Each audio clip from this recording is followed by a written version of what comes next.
Coach, what's good, world? Welcome back to another edition of Riding with Rush. And today I got a question about building your coaching philosophy. How do you build your coaching philosophy? It was from someone preparing for an interview for their first varsity basketball coaching position. And so basically, what I told them is this: number one, be confident in who you are and what you bring to the table. Stop overthinking everything so much. Don't overthink it and just break it down. Because what they told me was that they had 7 pages of their coaching philosophy. And there's absolutely nothing wrong with that. But what they were nervous about is that it was too long. And so this individual cut it down to 3.5 pages and they wanted me to go over it with them. So what I told them was that if you wanted to be clear cut and concise, you need to treat it like an elevator pitch. And in that elevator pitch, basically you have about 60 seconds to pitch your coaching philosophy or your edge on the game of basketball. And you want to phrase it in a way that someone who doesn't know anything about basketball would get the gist of it, pretty much. And so they were kind of struggling with it. And so I said, treat it like this. There's me, someone that you trust, and another one of your mentors in the room. And we turn to you and we say, what makes you unique in the game of basketball? What is your edge in the game of basketball, whether it's playing, coaching, being a fan? What is it that you feel confident in your ability to do when it comes to basketball?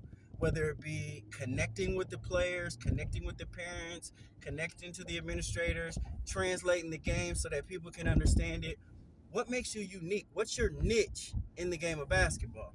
So for example, for me, it's being able to pull out the maximum potential in my players. That's my niche. So development is a big part of my coaching philosophy. Player development, character development, all of those things, helping guys understand their identity and their role in the game. And I feel like there's nobody who does that better than me. I feel like there's nobody else in the coaching game that can pull the absolute maximum potential out of his players, whether it's the star player, the number one guy on the team, or whether it's the 12th or 15th man on the roster, better than I do. So my coaching philosophy is built around player development, which is where my philosophy on constants and variables comes from. And so if you're struggling to figure out what your coaching philosophy is, how do you see the game? That's what I challenge you to say. And it's okay to have a 7 page coaching philosophy. What I told this individual was, hey, there's nothing wrong with that. If you want to leave it at 7 pages, if you want to condense it, look at it like you had a brain dump. You had a brainstorming session. And now with that brainstorming session, you can now see your vision for the game of basketball on paper. And so what you can now do is you can go through there and you can highlight main points, whether you pull out 7 or 8 or 10 bullet points or whatever that is. You can condense your coaching philosophy now to a list and organize it, whether it's a level of importance or level of things that you want to teach, however you want to prioritize it. And then you can turn each one of those bullet points into a small paragraph. So let's say you got 10 bullet points and you make a paragraph out of each bullet point. Now you got 10 paragraphs. You throw you throw an intro, you throw and a conclusion on it. You got 12 paragraphs. Maybe it's 2-3 pages, something like that. Maybe you only got 3 bullet points. Maybe you got 20 bullet points. It doesn't matter. It's however you see the game of basketball, whatever gives you the edge when you're in that space of competition to be able to get the most out of yourself, your players, your coaching staff, and all the other things. That's where your coaching philosophy is going to come from. So I just wanted to share that little nugget with you guys.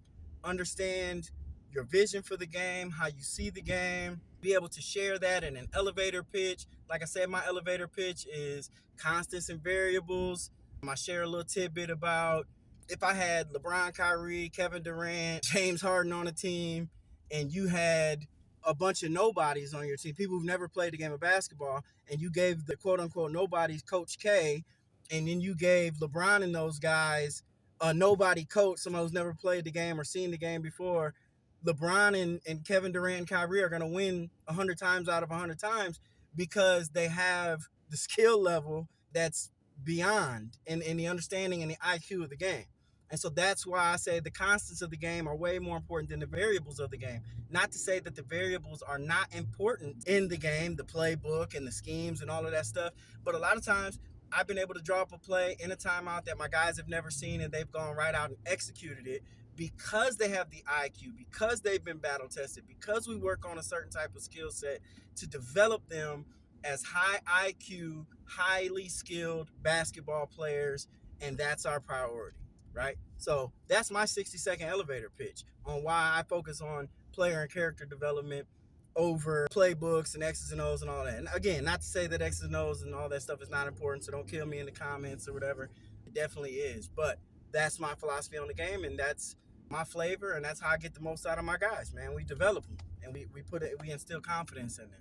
So understand what your niche is, understand what your edge is on the competition, understand what works for you, because what works for you may not work for someone else, and what works for someone else may not work for you because it's not who you are as a coach. There you go, man. Take that with you. Develop your coaching philosophy. Hit me in the comments. Hit the like and subscribe button. I love y'all, man. Riding with Rush. Peace.